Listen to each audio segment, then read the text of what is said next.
Olá pessoal, sou Raul Sonogra da Silva, sou aqui no Jantar com Direito, né? Nós estamos falando de, nós acabamos de falar, na verdade, né? Acabamos de falar de concurso de pessoas. Nós vamos continuar falando de concurso de pessoas, mas vamos falar agora de autor, né? Autor, partícipe, coautores, né? Partícipes do crime, né? As pessoas que estão envolvidas, né? Nós vamos falar de domínio do fato, né? São teorias. Vamos falar de Klaus Roxen, né? Lá na frente, não agora. Nós temos várias teorias sobre isso, mas tem alguns autores, né? Dessas teorias, aliás, tem alguns doutrinadores, né? Que se sobressaem dos outros, né? No pensamento de estar fazendo esse direito criminal, né? O direito penal, só aquele que realmente fez o fato, né, que concluiu o fato para responder, né? Então vamos pensar assim, diz assim, várias teorias buscam explicar o conceito de autor. Entre elas destaca-se a teoria objetiva ou dualista, conceito restritivo de autor, que distingue o autor de partícipe. Essa teoria se divide em três principais, né? Teoria objetiva formal. Autor é quem pratica o núcleo do tipo, o verbo, ou seja, quem pratica a conduta descritiva do tipo. Partícipe é aquele que pratica ação fora do verbo nuclear, prestando auxílio material ou moral. Nessa visão, o autor intelectual, aquele que traça os planos da conduta criminosa, é partícipe, enquanto que aqueles que executam são os autores, né? Então ele está falando o quê?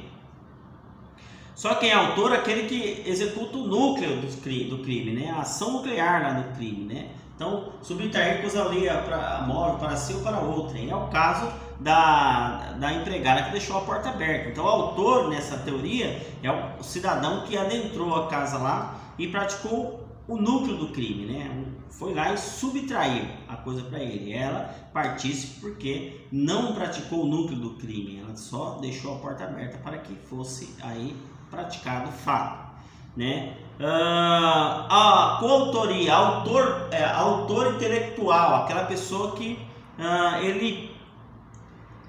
ele faz todo o planejamento do crime, né? Então, para essa teoria aqui, teoria objetiva formal, ele não é autor, ele é partícipe, né? Na verdade, é um autor intelectual, um pensamento de outra teoria, mas aqui não.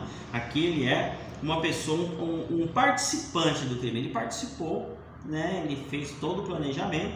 Para essa teoria, ele vai ser partícipe. Aquele que traça os planos da conduta criminosa, né? Aquela pessoa que vai, vamos fazer um roubo no banco, né? Um furto no banco, vamos fazer um furto no banco. Aí ele pega lá o mapa do banco lá e começa a traçar, dá uma olhada onde fica o segurança, né? Quantas armas eles utilizam, quem é o gerente, quem é essa pessoa, e ele vai orientar todos os seus companheiros ali para praticar esse ato. Enquanto aqueles que executam são os autores, então ele vai ser um partícipe, né? A teoria objetiva formal é a mais aceita atualmente pela doutrina, né? Aí tem exemplos aqui. 3 agentes praticam um roubo, artigo 157. Um aponta a arma, grave ameaça, outro recolhe bens, subtração, e outro fica no carro, né, aguardando. Os dois vão responder por artigo 157 lá, né, como coautores do fato, né. Os dois primeiros são autores e o último é partícipe, né. Então, autores, eles praticaram o verbo do crime, o outro ficou no carro para dar fuga. Próximo exemplo, exemplo 2. 2 agentes praticam furto, artigo 155.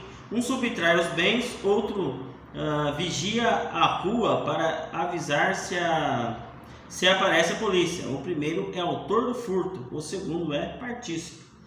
Quem praticou o núcleo do crime, né, está lá dentro do núcleo do crime, está lá praticando o fato que vai ser o autor para essa teoria objetiva formal, né?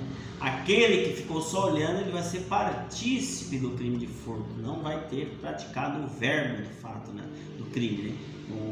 O subtrair. Aí nós vamos para a teoria objetiva material. O autor é aquele que colabora objetivamente de forma mais relevante para o resultado. e não necessariamente aquele que pratica o núcleo do tipo. Partícipe é aquele que colabora de forma menos relevante para o resultado, mesmo que pratique o núcleo do tipo. Autor é aquele que colabora objetivamente de forma mais relevante para o resultado e não necessariamente quem pratica o núcleo do tipo, né? O autor é aquele cidadão que praticou o fato mais relevante para o crime, né? Para que ocorra esse fato indevido, né? E não o núcleo do tipo. Partícipe é aquele que colabora de forma menos relevante para o resultado, mesmo que pratique o núcleo do crime, né? Então, mesmo que ele pratique o núcleo do crime, se for de menor gravidade lá, ele não vai responder por esse crime como autor.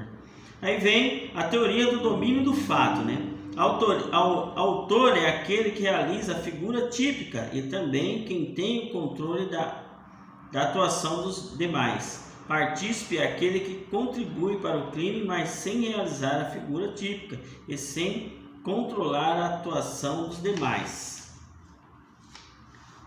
Esta teoria aplica o conceito de autor, podendo abranger mesmo aquele que não pratica a figura do tipo, como autor intelectual e autor imediato, né? O autor intelectual, né? Ele fez o quê? Todo o plano do crime, planejou tudo. Para uma teoria, né? Para a teoria objetiva formal, ele não é autor, mas para a teoria do domínio do fato, ele tinha o domínio do fato, né? Ele estava sobressaindo todas as pessoas que ali estavam, aqueles que iam praticar o núcleo do crime. Então ele vai responder como se fosse essa pessoa que estivesse lá no local, para a teoria do domínio do fato, né? Ele responde como se tivesse praticado aí o 157, mesmo não indo até o local, mas ele foi o autor intelectual, ele fez todo o plano, todo o projeto do crime, né? Essa é a teoria do domínio do fato. Para Hoxie, né? O domínio do fato pode ocorrer de 3 formas. O domínio do fato: domínio da ação, autor imediato, autor quem tem o domínio da ação, isso é, quem pratica pessoalmente a figura típica, é o autor propriamente dito, né? Aquele que vai lá, vai subtrair, né? Aquele que vai cometer o homicídio, né? Então o autor é essa pessoa que está lá presente, né? Ele vai praticar a ação nuclear do crime, né? O núcleo do fato, né? Para Hoxie, né? Klaus Hoxie, né? Domínio da vontade, autoria imediata, né? Também é autor quem domina da vontade de um terceiro, que é utilizado como um instrumento. Esse domínio da vontade pode ocorrer por força dele. Autor para ele é aquela pessoa que utiliza uma outra pessoa, né, para praticar o fato delituoso. Então ele vai instrumentalizar, né? Vai utilizar aquela pessoa como um instrumento para que o fato ocorra, né? Erro ou coação. O autor leva terceiro a uma falsa percepção da realidade, vindo este a praticar o fato criminoso, ou constrange outrem a praticar o fato criminoso. Então, eu levo uma pessoa ao erro, minto para uma pessoa, ela acaba cometendo. Camarada, pega o meu relógio que eu esqueci lá na casa de fulano. Eu entro lá, pego o relógio. Foi furto, subtração. O relógio não era meu, né? Eu entrei, fui lá, fui utilizado, eu fui instrumentalizado. Eu virei um instrumento na mão dessa pessoa. Então, quem é o autor? Quem está por trás. Eu não estou sabendo de nada. Eu vou lá, vou praticar um erro de tipo, né? Vou praticar um erro de tipo, que esse produto não era dele, era do outro cidadão. Nem do outro cidadão era do dono da casa. O dono da casa foi furtado, né, por esse cidadão, que foi utilizado como um instrumento para que esse praticasse. Klaus Hoxie diz isso, né? Aí nós temos aqui outra situação. Aparatos organizados de poder, domínio da organização. Hoxie inclui como autor o chefe, homem de trás, de organização criminosa, estruturada hierarquicamente e devidamente da ordem jurídica, que detém poder praticamente absoluto sobre os demais. Executores que funcionam como peça descartável, fungíveis no cumprimento da ordem da ordem do líder, né? Às vezes quem está aqui por trás de maquinando toda, né, a intelectual, né, a pessoa que tem o intelecto, né, aquele que domina, que manda, né, assim, ele utiliza as pessoas, né, como chefão. Eu sou o chefão líder aqui, meu, se você não fizer eu te mato, se você não fizer eu vou fazer algo com a sua família, né, vou matar sua mulher, seu filho, sua mãe, todas as pessoas. Eu vou utilizando isso para que eu possa, como líder ali, fazer aquela associação criminosa, né? Tem lá o escalonato, associação criminosa, para que nós possamos ali, para que eu possa, né? Eu como líder da associação criminosa possa fazer para que essas pessoas cometam o fato típico no meu lugar. Então diz assim, que funciona como peça descartável. Aqueles que estão lá na ponta funcionam como peça descartável, né? Se morrer, se tomar tiro, se for preso, para mim tanto faz. Eu estou usando eles como peças, né? Estou usando eles como objeto para poder subtrair ou poder fazer esse roubo, né? Ou fazer aí esse sequestro, né? Um crime de extorsão aí, extorsão. O terceiro, domínio funcional do fato, autoria funcional. É o autor aquele que pratica uma conduta relevante na realização do plano global, mesmo que não seja descrita no tipo penal, né? A teoria do domínio de fato tem a finalidade de distinguir autores e partícipe. Não significa que pelo fato de alguém estar em situação de comando, automaticamente deve responder pelas condutas ilícitas praticadas pelos subordinados. Então, o pensamento eu estou aqui líder, né? Sou o líder, sou o bichão aqui, do jeito que o pessoal fala aí fora, eu sou o bichão. Eu estou aqui pensando num furto, né? Furto, chegar lá, subtrair de uma agência bancária, né? Chegou lá, os cidadãos, eles que estão lá, os ladrões que estão lá, cometem vários homicídios, matando ali os seguranças que ali estão, matando as pessoas que estão na rua. Isso não quer dizer que eu vou responder por todas as situações que eles praticarem. Eles estão na ponta lá. O meu negócio aqui era furto, né? Transformou-se aí em roubo, transformou-se aí em homicídio, transformou-se aí em um crime mais grave. Então isso não quer dizer que eu vou responder por isso. Então diz assim, a teoria do domínio de fato tem a finalidade de distinguir autores e partícipes. Não significa que pelo fato de alguém estar em situação de comando, eu automaticamente deva responder pelas condutas ilícitas praticadas pelos subordinados que lá estão, certo?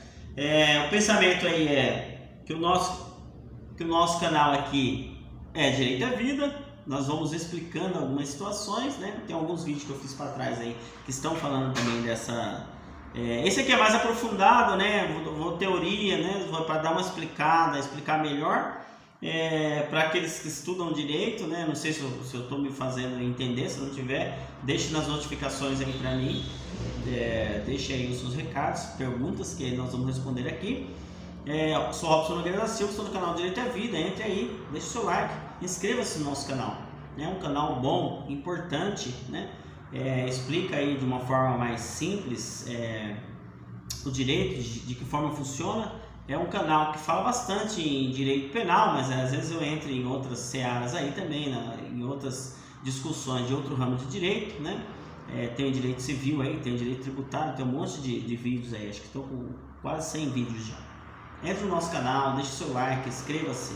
É um canal ótimo para informar as pessoas.